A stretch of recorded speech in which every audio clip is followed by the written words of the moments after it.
नमस्कार, मी सोनल तांबे. Global Maharashtra 24 news बुलेटिनमध्ये तुम्हा सर्वांचं स्वागत. पाहूया आजच्या ठळक घडामोडी. फक्त ग्लोबल महाराष्ट्र 24 वृत्तवाहिनीच्या आपल्या हक्काचे विचार.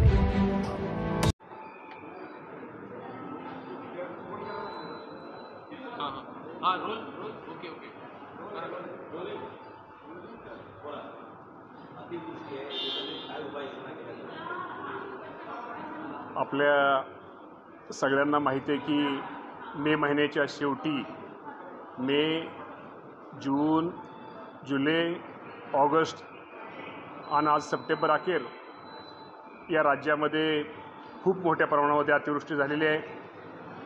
पहिली अतिवृष्टी ही विदर्भामध्ये त्याचा फटका जास्त बसला, त्यानंतर विदर्भ आणि मराठवाडा आणि आज संपूर्ण राज्यामध्ये त्या अतिवृष्टीचा फटका हा माझ्या शेतकऱ्यांना बसलेला आहे. त्यांच्या पिकांना खूप मोठं नुकसान हे राज्यामध्ये झालेलं आहे. जर राज्याचा संपूर्ण जर विचार केला तर साधारणतः जवळजवळ 70 लाख एकर पिकाचं नुकसान हे राज्यामध्ये झालेलं आहे. खूप मोठ्या प्रमाणामध्ये त्यांची नदीकाठची, ओढ्याकाठची जी जमीन आहे ती जमिनीची मातीसकट सगळी जमीन माती वाहून गेलेली आहे. अनेक पशुधन हे त्यामध्ये त्यांचं नुकसान झालेलं आहे. अनेक घरामध्ये पाणी गेलेलं आहे. घराची खूप मोठ्या प्रमाणामध्ये पडझड झालेली आहे. शाळा असतील किंवा इतर गोष्टी असतील, खूप मोठं नुकसान आहे. आणि या नुकसानीचे पंचनामे करण्याचा आदेश या राज्याचे मुख्यमंत्री देवेंद्र फडणवीस साहेब असतील, एकनाथजी शिंदे साहेब असतील, अजितदादा पवार साहेब असतील, हे तिन्ही नेते ह्या संपूर्ण राज्याच्या परिस्थितीवरती लक्ष ठेवून आहेत.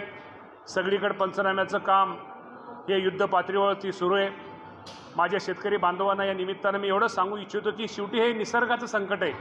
शेवटी आपल्या सगळ्यांना याला सामोरं जावंच लागेल. शेवटी धीर धरावंच लागेल. शेवटी या संकटाच्या काळी, अडचणीच्या काळी हे शासन तुमच्या सगळ्यांच्या पाठीमागे आहे. ज्यांचे नुकसान भरपाई झालेली, पंचनामे पूर्ण झालेत त्यांना नुकसान भरपाई दिलेली आहे. अजूनही ज्यांची नुकसान भरपाई देण्याचं राहिलेलं आहे ते सर्व नुकसान भरपाई ज्या अतिवृष्टीमुळे ज्या शेतकऱ्यांचं नुकसान होणार आहे ती संपूर्ण नुकसान भरपाई दिवाळीच्या अगोदर माझ्या सगळ्या शेतकरी बांधवांना दिली जाईल. परंतु शेवटी हे संकट खूप मोठं आहे. त्यामुळे या संकटाला आपल्या सगळ्यांना सामोरं घेऊन मुकाबला हा करणं गरजेचं आहे.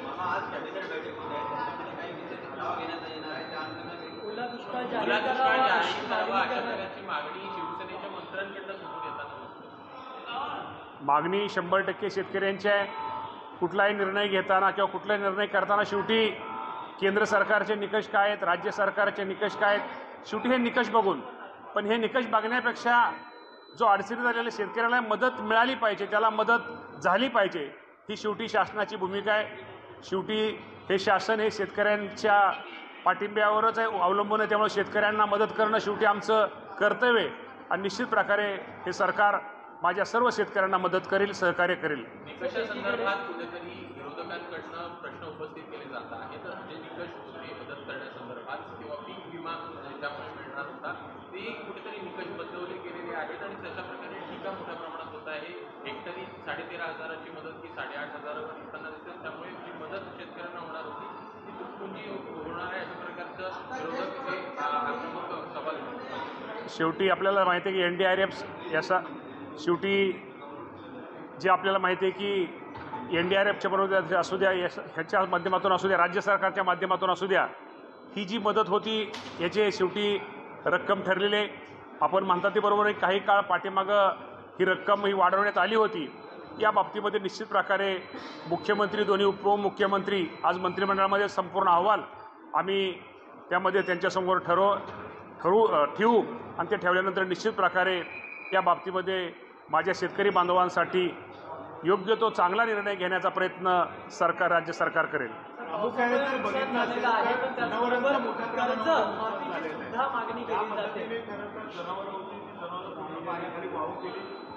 ज्या ज्या जनावरं वाहून गेलेले त्या सर्व जनावरांचे जे वाहून गेले त्याची सगळी माहिती ही संकलित केली जात आहे.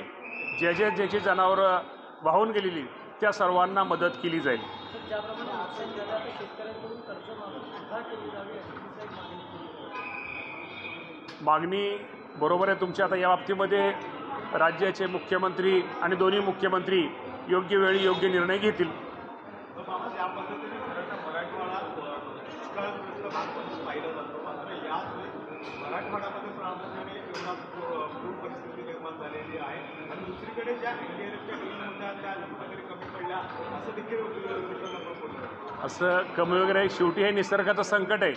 त्या संकटाला शेवटी हे संकट काय सांगून येत नाही. हे आलेले संकट, या संकटाला आपण सामना करणं आपलं गरजेचं आहे.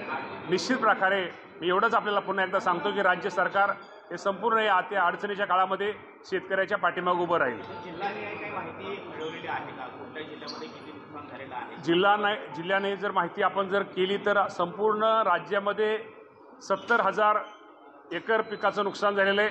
आणि त्याचा जर विचार केला तर संपूर्ण सगळ्यात जास्त नांदेड जिल्हा, 2 नंबर सोलापूर, यवतमाळ, धाराशिव, बीड, अहिल्यानगर, वाशिम, बुलढाणा, जालना, हिंगोली, अकोला, साधारण एकूण 30 जिल्ह्यामध्ये याचं खूप मोठ्या प्रमाणात नुकसान झालेलं आहे. आणि एकूण 70 लाख एकरा पिकापैकी साधारणतः ह्या महिन्यामध्ये सप्टेंबर महिन्यामध्ये साधारणतः 31 लाख एकर शेती पिकाचं नुकसान झालेलं आहे. त्यामध्ये बीड आणि धाराशिवचं आणि सोलापूर या 3 जिल्ह्यामध्ये शेतकऱ्याच्या पिकाचं जास्त नुकसान झालेलं आहे. धन्यवाद.